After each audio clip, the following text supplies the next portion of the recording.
गुजरात के मोरबी में मच्छू नदी पर हादसा, केबल पुल के टूटने से कई लोगों के नदी में गिरने की आशंका।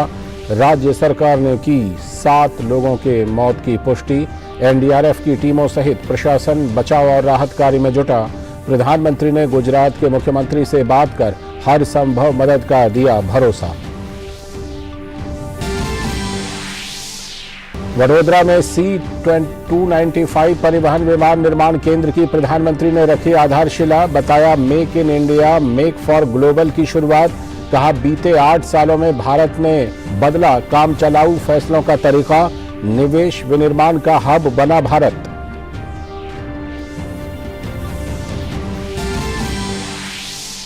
देश में बढ़ते नवोन्मेष, स्वदेशी तकनीक पर प्रधानमंत्री ने जताया गर्व। मन की बात की 94वीं कड़ी में युवाओं से राष्ट्र निर्माण की दिशा में अनुसंधान और विकास के लिए किया आह्वान। प्रकृति संरक्षण संवर्धन के लिए मिशन लाइफ को अपनाने का किया आग्रह। भाजपा ने हिमाचल की सभी 68 विधानसभा सीटों पर शुरू किया विजय संकल्प अभियान। भाजपा के राष्ट्रीय अध्यक्ष ने आम आदमी पार्टी को दिया घोटाला पार्टी करार। कांग्रेस पर कटाक्ष, कहा राहुल के करतूत और कार्यक्रम भारत तोड़ने के। छठ का महापर्व, पटना, वाराणसी, दिल्ली सहित मुंबई तक घाटों पर उमड़ी श्रद्धालुओं की भीड़। अस्त होते हुए सूर्य को दिया गया अर्घ। उगते हुए सूर्य को अर्घ देने के साथ ही महापर्व हो जाएगा समापन।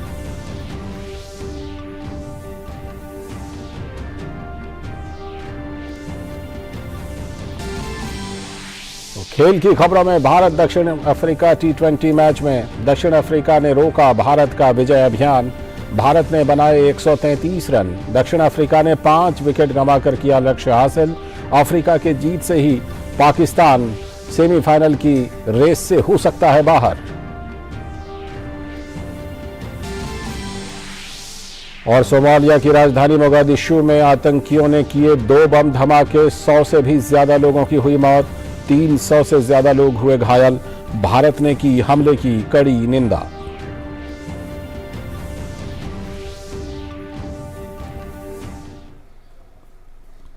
नमस्कार, डीडी न्यूज पर आप देख रहे हैं समाचार। मैं हूं लाल चंद्र सिंह।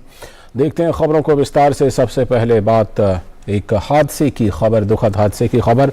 गुजरात के मोरबी में मच्छू नदी पर बना केबल पुल टूट जाने से एक बड़ा हादसा हो गया।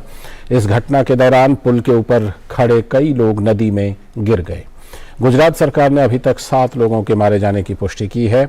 इस बीच एनडीआरएफ की टीम घटनास्थल के लिए रवाना हो गई है। पुलिस और प्रशासन की टीम मौके पर पहुंचकर रेस्क्यू ऑपरेशन युद्ध स्तर पर करने में जुटा हुआ है। रेस्क्यू टीमों ने कई लोगों को नदी से निकालकर अस्पताल भेज दिया है, तो वहीं अन्य लोगों की तलाश भी जारी है। सभी लोगों को जल्द से जल्द नदी से बाहर निकालने की कोशिशें जारी हैं। रविवार को छुट्टी का दिन होने के चलते यहां काफी भीड़ भाड़ थी।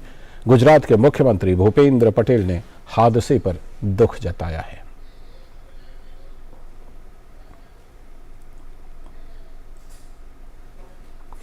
और राष्ट्रपति द्रौपदी मुर्मू ने भी गुजरात में मोरबी में केबल पुल गिरने की घटना पर चिंता व्यक्त की। उन्होंने ट्वीट करके कहा, गुजरात के मोरबी में हुई त्रासदी ने मुझे चिंतित कर दिया है। मेरी संवेदनाएं और प्रार्थनाएं प्रभावित लोगों के साथ हैं।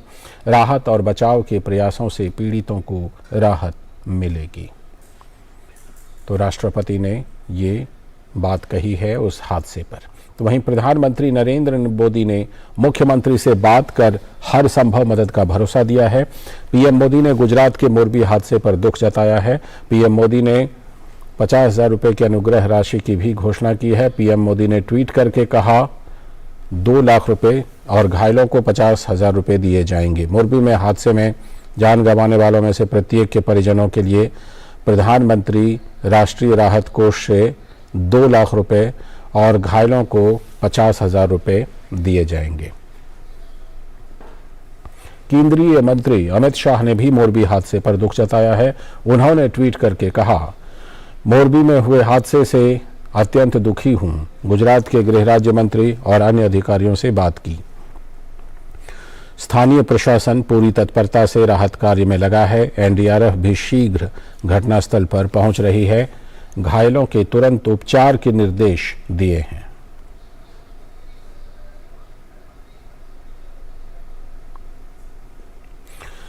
और अब ये गृह मंत्री ने ये ट्वीट करके कहा, और गुजरात के गृह मंत्री ने क्या कुछ इस हादसे के बारे में जानकारी दी है, आइए सुन लेते हैं। इतने छोटे शहर में इतने बड़े पैमाने में सभी प्रकार की बचाव कामगिरी चालू हो गई, वो भी मात्र 15 मिनट में।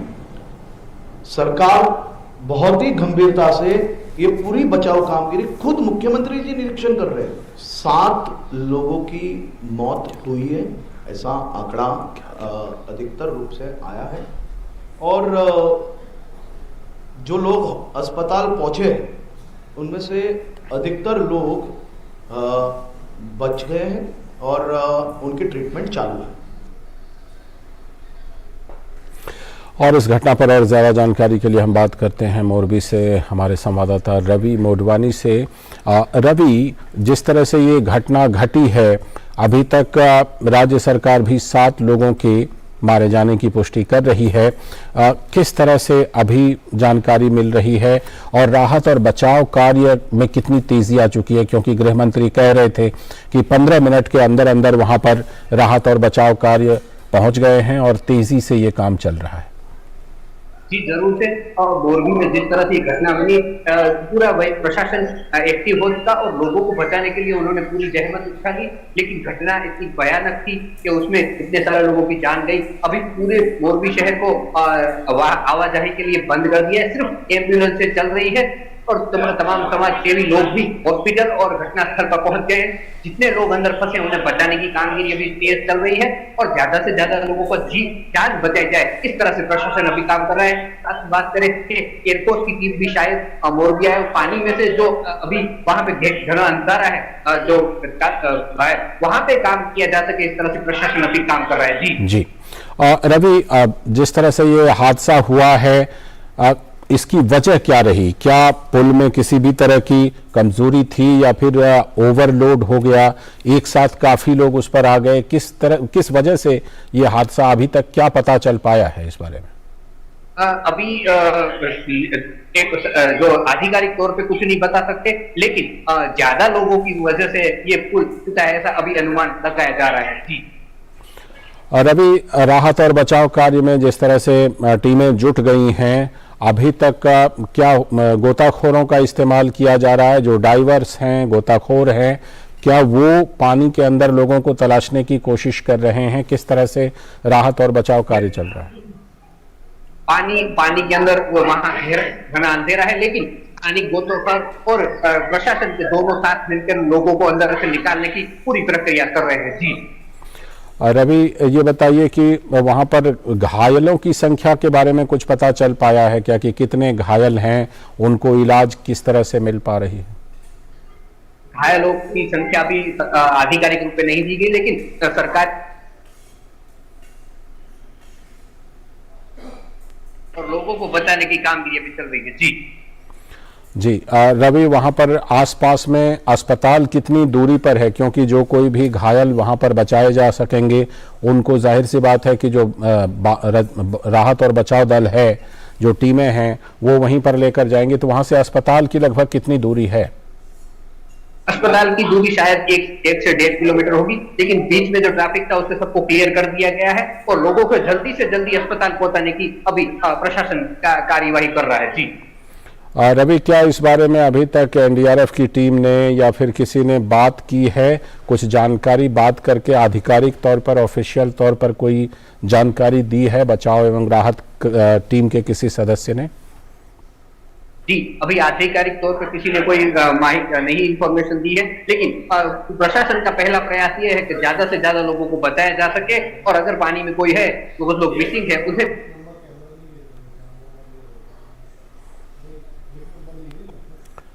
जी, लगता है रवि से हमारा संपर्क फिलहाल टूट गया है, लेकिन हम कोशिश करेंगे कि और ज़्यादा जानकारी लें। फिलहाल रवि, बहुत बहुत शुक्रिया आपका। और अब बढ़ते हैं कुछ और ख़बरों की तरफ। भारत की रक्षा तैयारियों में बढ़ते आत्मनिर्भरता के कदमों का एक और बड़ा उदाहरण आज देखने को मिला। वायुसेना के लिए परिवहन विमान का निर्माण पहली बार अब देश में निजी कंपनी करेगी। टाटा एडवांस सिस्टम और एयरबस डिफेंस एंड स्पेस की साझेदारी में अब C-295 एयरक्राफ्ट का निर्माण होगा। हमको लग रहा है बना दुखद है। सीएम भी आ रहे हैं। सीएम भी आ रहा है। पीएम कार्यालय से मेरे को फोन आया था, अमित भाई के वहां से भी फोन आया था। वो कार्य करने के लिए राजकोट कलेक्टर तंत्र को भी सूचना दिया, वहां से भी टीम आ रहा है, जामनगर से भी टीम आ रहा है અને पूरा टीम सौराष्ट्र से यहाँ भेजने के लिए गवर्नमेंट ने प्रयत्न किया है। Thank you. મોહનભાઈ તમે મોરબીના છો, આવડી મોટી દુર્ઘટના થઈ છે, હવે શું કારણ કે ઝૂલતો પુલ છે એ તો ઐતિહાસિક રહ્યો છે, ખાસ કરીને हमसे पास तो हमें ये आप वहाँ पर जो स्थानीय सांसद हैं मोरबी के, उनकी बातचीत सुन रहे थे। वो मीडिया से बातचीत करके घटना के बारे में जानकारी दे रहे थे और साथ ही मोरबी में जो हादसा हुआ है उसके बारे में, किस तरह से राहत और बचाव कार्य चल रहा है उसके बारे में वहाँ के स्थानीय प्रतिनिधि, स्थानीय सांसद इस बारे में जानकारी दे रहे थे।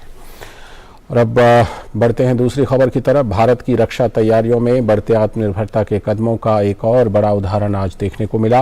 वायुसेना के लिए परिवहन विमान का निर्माण पहली बार अब देश में निजी कंपनी करेगी। टाटा एडवांस सिस्टम और एयरबेस डिफेंस एंड स्पेस की साझेदारी में अब C-295 एयरक्राफ्ट का निर्माण होगा। पीएम मोदी ने इसकी शुरुआत की तो भारत की बढ़ती मैन्युफैक्चरिंग क्षमताओं का जिक्र किया और कहा कि जल्द ही भारत दुनिया के लिए भी विमान बनाएगा। आत्मनिर्भर भारत, भारत में पहली बार एयरबस करेगा निर्माण। वडोदरा में बनेगा C-295।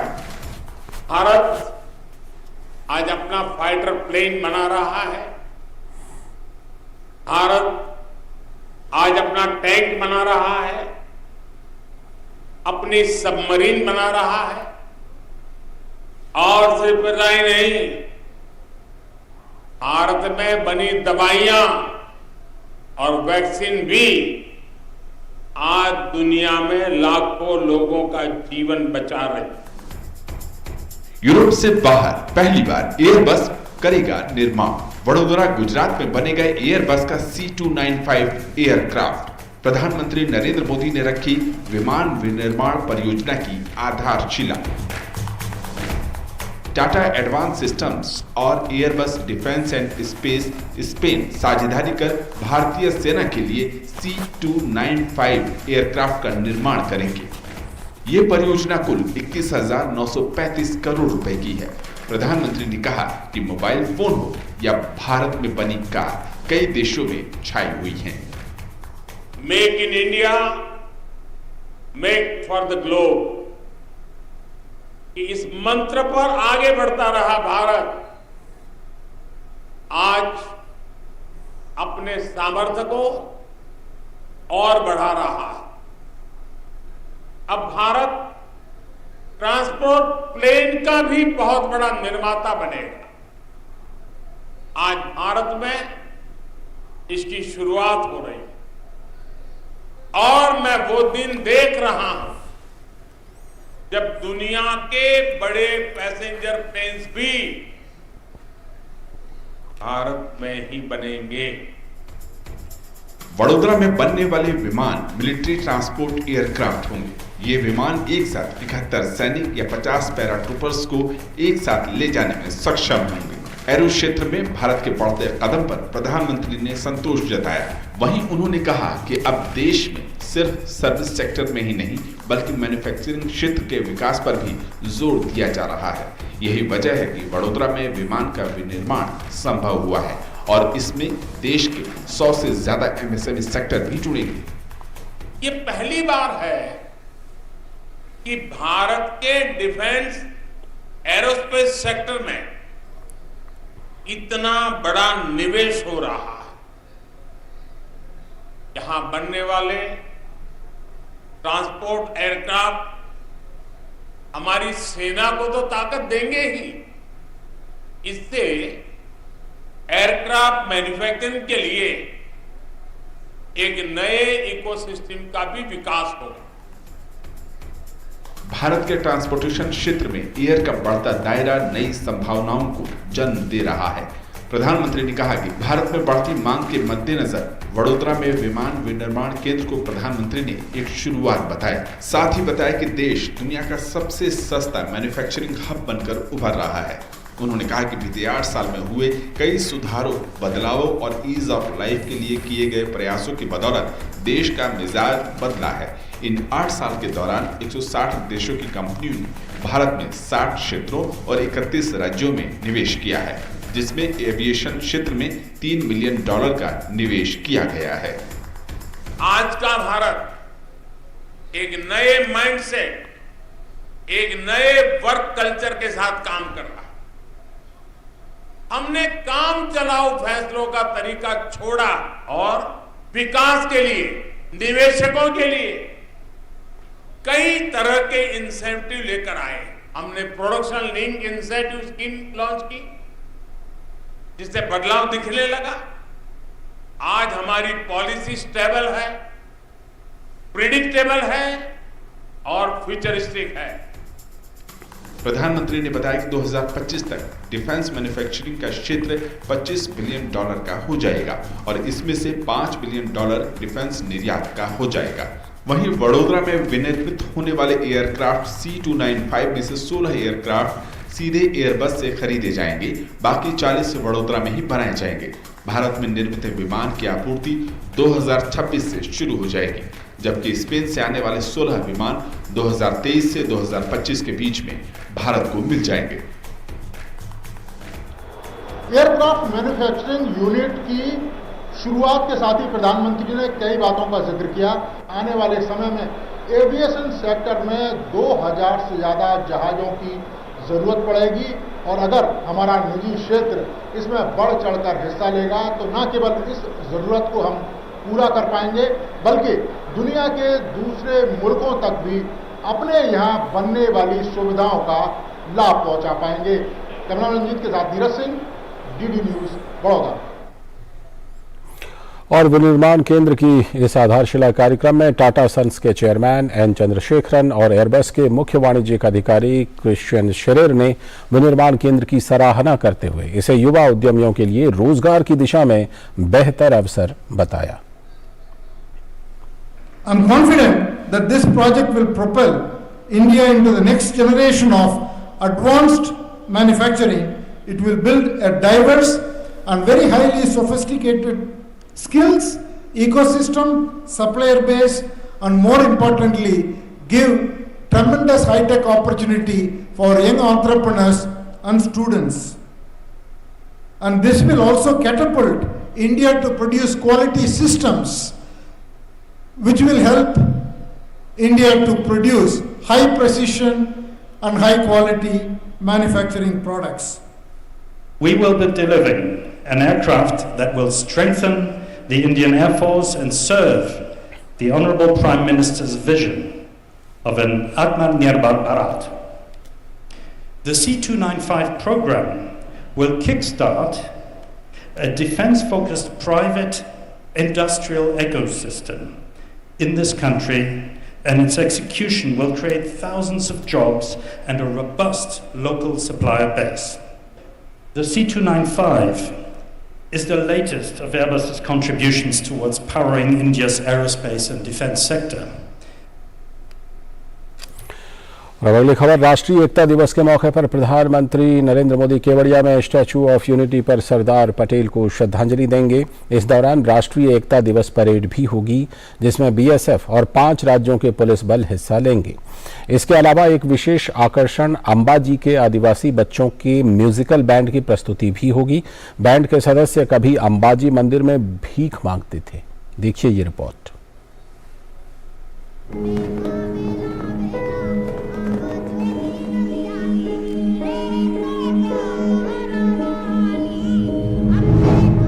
मेरा नाम जो भी हो,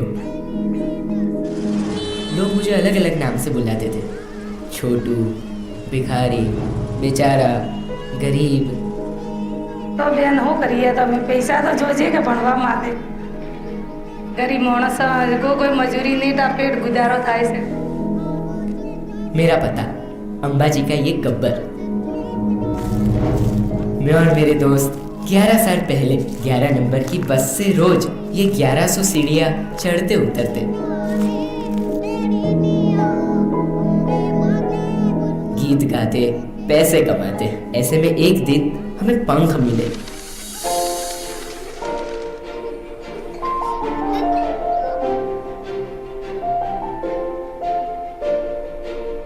पहली बार हम चढ़कर नहीं, उड़कर गब्बर पर गए।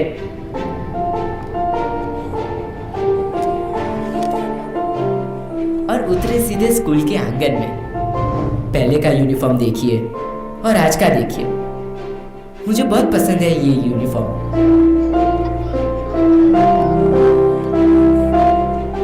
अब हमें बड़े बड़े शहरों की तरह शिक्षा मिलती है। पहले पैसे कमाने के लिए घर से निकलते थे, आज नाम कमाने। पहले हाथ में कटोरा था, आज पेंसिल है। पहले रोज ये घंटी बजाकर भिक्षा मांगते, आज ये घंटी बजती है तो शिक्षा मिलती है।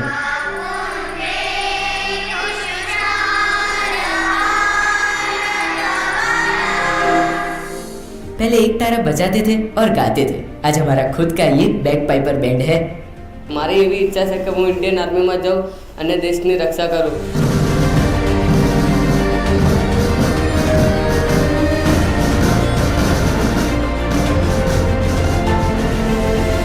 पता है, प्रधानमंत्री नरेंद्र भाई मोदी साहब के सामने भी हमने परेड की थी। अब तो हम 31 अक्टूबर को स्टैच्यू ऑफ यूनिटी पर होने वाली राष्ट्रीय एकता परेड में भी हिस्सा लेने जा रहे हैं। जी, तो ये भिक्षा से शिक्षा की तरफ ये मजबूत कदम। और 3 दिवसीय गुजरात दौरे पर प्रधानमंत्री नरेंद्र मोदी सोमवार को बनासकांठा के थराद को कई विकास परियोजनाओं की सौगात देंगे। इस दौरान जलापूर्ति से संबंधित 8,000 करोड़ रुपए से भी अधिक की परियोजनाओं की शुरुआत होगी। प्रधानमंत्री नरेंद्र मोदी बनासकांठा के थराद में कई विकास परियोजनाओं की आधारशिला रखेंगे। प्रधानमंत्री सार्वजनिक कार्यक्रम के दौरान जल आपूर्ति से संबंधित 8,000 करोड़ रुपए से अधिक की परियोजनाओं की शुरुआत करेंगे। खास बात यह है कि इन परियोजनाओं से क्षेत्र में पानी की आपूर्ति बढ़ेगी और किसानों के लिए यह काफी फायदेमंद साबित होगी। नर्मदा का पानी 22 कैंप के लिए पहुंचाने का है, वहां पर 88 करोड़, और पीने के पानी के लिए भी 13 करोड़ अलग अलग, जैसे कर्मावत तालाब, मलाना का तालाब, उनकी भी जाहिरात करेंगे। और इतने भी काम लिए हैं कि ये काम के लिए सारे जिले की प्रजा में बहुत उत्साह है। बनासकांठा को विकास की नई सौगात देते हुए प्रधानमंत्री मुख्य नर्मदा नहर से कसारा दंतीवाड़ा पाइपलाइन सहित कई परियोजनाओं की आधारशिला रखेंगे। इसके अलावा कार्यक्रम के दौरान कई परियोजनाओं की घोषणा की जाएगी, जिसमें सुजलाम सुफलाम नहर को मजबूत करना, मोढेरा मोती ताऊ पाइपलाइन का मुक्तेश्वर बांध, कर्मावत झील तक विस्तार, संतालपुर तालुका के 11 गांवों के लिए लिफ्ट सिंचाई योजना आदि शामिल हैं। 8,000 करोड़ की योजनाओं का यहाँ पे आज शिलान्यास होगा, जिससे बनासकांठा और थराद की कायाकल्प हो जाएगी। नरेंद्र भाई ने पहले इस इलाके की शिकल बदली है, क्योंकि नर्मदा का ओपनिंग नरेंद्र भाई ने, जो तत्कालीन मुख्यमंत्री थे, उस वक्त किया था। उत्तर गुजरात के बनासकांठा जिले में पानी की विकट समस्या है, लेकिन अब प्रधानमंत्री नरेंद्र मोदी के नेतृत्व में राज्य सरकार के साथ मिलकर केंद्र सरकार जिस तरह आम लोगों के हित में पानी की कमी को समाप्त करने के लिए अभूतपूर्व काम कर रही है, उससे इस क्षेत्र में विकास के नए युग की शुरुआत होने की उम्मीद है।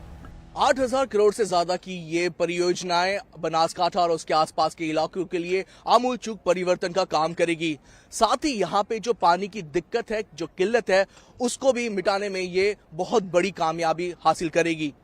कैंपर से सुमित नौटिया के साथ मैं तापस भट्टाचार्य, दूरदर्शन समाचार, बनासकांठा, गुजरात। तो ये थी गुजरात दौरे से जुड़ी खबर। और प्रधानमंत्री ने मन की बात में पर्यावरण संरक्षण संवर्धन की दिशा में भारत के पारंपरिक ज्ञान और आधुनिक भारत के प्रयासों को उकेरा। उन्होंने बताया कि किस तरह से जहां एक ओर सूर्य उपासना का पर्व छठ मनाया जाता है, तो वहीं सौर ऊर्जा को बढ़ावा देने के लिए भारत ने पीएम कुसुम योजना के जरिए किसानों को सौर पंप दिए हैं। तो वहीं गुजरात में मोढेरा गांव को सौर ऊर्जा संचालित कर एक मिसाल कायम की गई है। इसी दिशा में बायो विलेज और इको फ्रेंडली जैसे प्रयास भी हो रहे हैं। पर्यावरण के प्रति संवेदनशीलता हमारे समाज के कण कण में समाहित है और इसे हम अपने चारों ओर महसूस कर सकते हैं। देश में ऐसे लोगों की कमी नहीं जो पर्यावरण की रक्षा के लिए अपना जीवन खपा देते हैं। मैं देश के अलग अलग हिस्सों में पर्यावरण संरक्षण को लेकर बढ़ रहे उत्साह को देखकर बहुत ही खुश हूँ। कुछ दिन पहले ही भारत में पर्यावरण की रक्षा के लिए समर्पित मिशन लाइफ को भी लॉन्च किया गया है। मिशन लाइफ का सीधा सिद्धांत है ऐसी जीवन शैली, ऐसी लाइफस्टाइल को बढ़ावा जो पर्यावरण को नुकसान न पहुंचाए। मेरा आग्रह है कि आप भी मिशन लाइफ को जानिए, उसे अपनाने का प्रयास कीजिए। और इसके अलावा प्रधानमंत्री ने नवोन्मेष तकनीक और अनुसंधान के क्षेत्र में भारत के बढ़ते दबदबे की बात कही। उन्होंने बताया कि अभी भारत ने अंतरिक्ष में 36 सैटेलाइट स्थापित कर व्यावसायिक कीर्तिमान भी गढ़ा है। उन्होंने विश्वास जताया कि भारत जब आजादी का शताब्दी वर्ष मनाएगा तब युवाओं की भूमिका काफी अहम होगी। भारत के स्टार्टअप और तकनीक की ऊंचाई पर होगी। भारत ने एक साथ 36 सैटेलाइट्स को अंतरिक्ष में स्थापित किया है। देश जब आत्मनिर्भर होता है तो कैसे सफलता की नई ऊंचाई पर पहुंचता जाता है, ये इसका भी एक उदाहरण है। आपसे बात करते हुए मुझे वो पुराना समय भी याद आ रहा है जब भारत को क्रायोजेनिक रॉकेट टेक्नोलॉजी देने से मना कर दिया गया था, लेकिन भारत के वैज्ञानिकों ने न सिर्फ स्वदेशी टेक्नोलॉजी विकसित की, बल्कि आज इसकी मदद से एक साथ दर्जनों सैटेलाइट्स अंतरिक्ष में भेज रहा है। इस लॉन्चिंग के साथ भारत ग्लोबल कॉमर्शियल मार्केट में एक मजबूत प्लेयर बनकर उभरा है। इससे अंतरिक्ष के क्षेत्र में भारत के लिए अवसरों के नए द्वार भी खुले हैं। और अब विधानसभा चुनाव से जुड़ी खबर। हिमाचल प्रदेश में विधानसभा चुनाव को लेकर माहौल गर्म है। सभी राजनीतिक दल अपनी जीत का दावा कर रहे हैं। हिमाचल प्रदेश विधानसभा चुनाव में भाजपा ने आज से चुनावी प्रचार तेज कर दिया है। भाजपा ने हिमाचल प्रदेश के सभी 68 विधानसभा सीटों पर एक साथ जनसभाएं की, जिन्हें भाजपा के राष्ट्रीय अध्यक्ष जेपी नड्डा समेत तमाम स्टार नेताओं ने संबोधित किया। इनमें राज्य के मुख्यमंत्री जयराम ठाकुर, केंद्रीय मंत्री अनुराग सिंह ठाकुर, किरेन रिजिजू, हरियाणा के मुख्यमंत्री मनोहर लाल खट्टर और उत्तराखंड के सीएम पुष्कर सिंह धामी भी अलग अलग जगहों पर गए और जनसभाओं में जोरदार प्रचार किया। बीजेपी अध्यक्ष जेपी नड्डा ने काजा, कल्लू और मनाली में चुनावी रैलियां की। कल्लू में बीजेपी अध्यक्ष जेपी नड्डा ने सीधा हमला बोलते हुए कहा कि आम आदमी पार्टी चुनाव शुरू होने से पहले ही चली गई, क्योंकि दिल्ली और पंजाब के उनके कारनामे उजागर हैं। वहीं कांग्रेस की भारत जोड़ो यात्रा पर तंज कसते हुए राहुल गांधी के कार्यक्रम को उन्होंने भारत तोड़ो कहा। वहीं जयराम ठाकुर ने चुराह में रैली में दावा किया कि भाजपा दोबारा सरकार बनाएगी। एक नई पार्टी भी यहाँ पर आई पीछे कई पहले आम आदमी पार्टी। मालूम है क्यों चली गई? कि दिल्ली के उनके कारनामे और पंजाब के उनके कारनामे ये हिमाचल के लोग भली भांति जानते हैं, भली भांति जानते हैं, सब जानते हैं। ऊपर से नीचे तक भ्रष्टाचार मचा रखा है। आजकल राहुल गांधी भारत जोड़ो यात्रा पर चले हुए हैं। करतूत और कार्यक्रम उनके भारत तोड़ो यात्रा के होते हैं। मैं इस बात को कहना चाह रहा हूं कि निश्चित रूप से हिमाचल प्रदेश में भारतीय जनता पार्टी की सरकार बनेगी।